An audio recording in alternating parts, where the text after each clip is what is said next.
नमस्कार।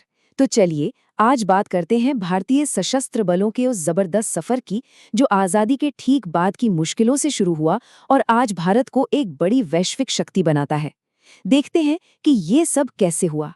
जरा सोचिए, 1947 का वो मंजर। एक तरफ देश आजाद हो रहा था और दूसरी तरफ बंटवारे की उथल-पुथल मची हुई थी। और इसी सब के बीच दरवाजे पर एक युद्ध भी दस्तक दे चुका था।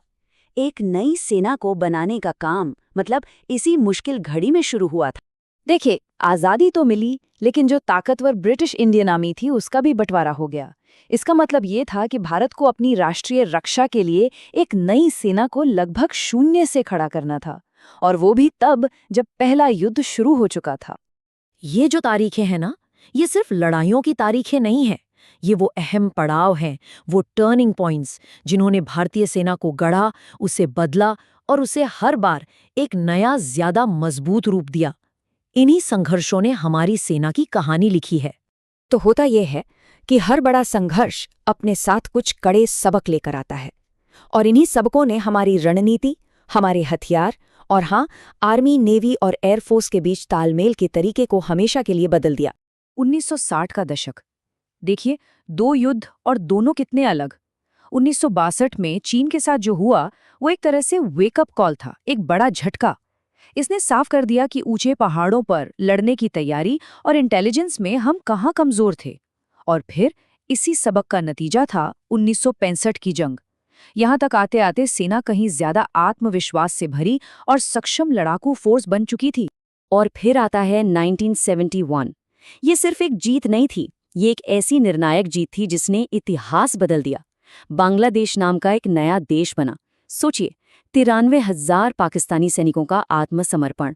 ये दिखाता है कि उस वक्त आर्मी, नेवी और एयरफोर्स ने मिलकर क्या कमाल का काम किया था। इसी जंग ने भारत को दक्षिण एशिया की सबसे बड़ी ताकत के तौर पर स्थापित कर दिया। अब बात करते हैं कारगिल युद्ध की। यहाँ चुनौती बिल्कुल अलग थी। दुश्मन हजारों मीटर ऊंची चोटियों पर बैठा था। ऐसे में ऑपरेशन सफेद सागर के तहत भारतीय वायुसेना ने जो किया वो सच में असाधारण था।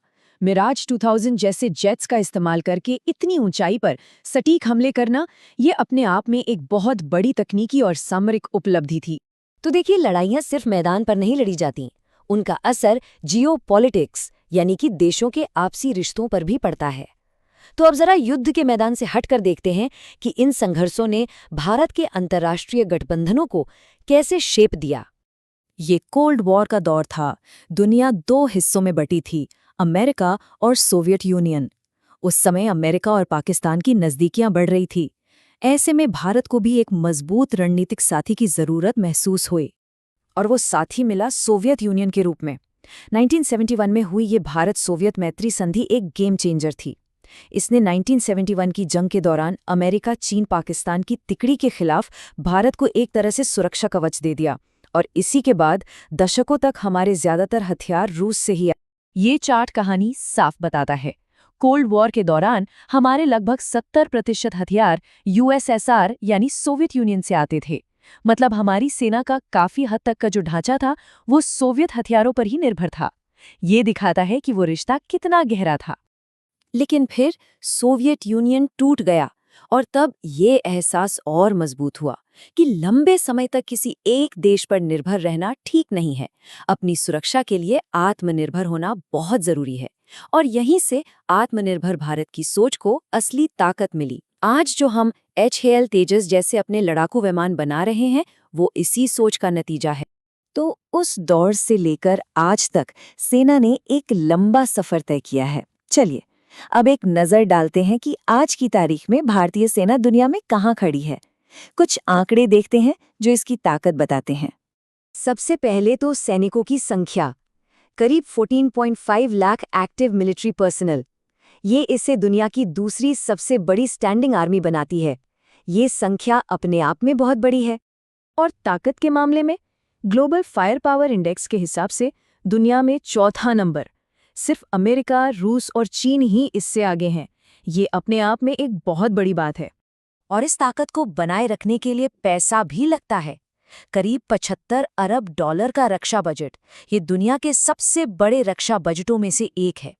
और ये पैसा जाता है इन जैसे आधुनिक हाईटेक हथियारों में, चाहे वो वायुसेना के लिए राफेल और Su-30 MKI जेट्स हों, थल सेना के लिए T-90 भीष्म टैंक हों, या फिर हमारी हवाई सुरक्षा के लिए S-400 मिसाइल सिस्टम। ये आज की सेना की रीढ़ है।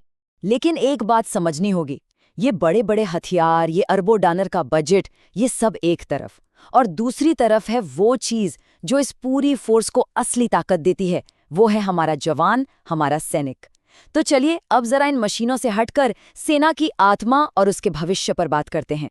जाट बलवान, जय भगवान, ये सिर्फ एक नारा नहीं है, ये जाट रेजिमेंट का युद्ध घोष है, और ये उस जज्बे को दिखाता है जो हर भारतीय सैनिक के दिल में होता है, अदम्य साहस और अपने देश के लिए सब कुछ कर गुजरने की भावना। और ये जज्बा सिर्फ बातों में नहीं है, इसके पीछे है वीरता का एक लंबा इतिहास। जोजिला की बर्फीली चोटियों से लेकर 1965 में डोगराई की भीषण लड़ाई तक और कारगिल में मुश्कों की पहाड़ियों को वापस जीतने तक, हर जंग में इस रेजिमेंट ने और पूरी सेना ने अपनी बहादुरी का लोहा मनवाया है।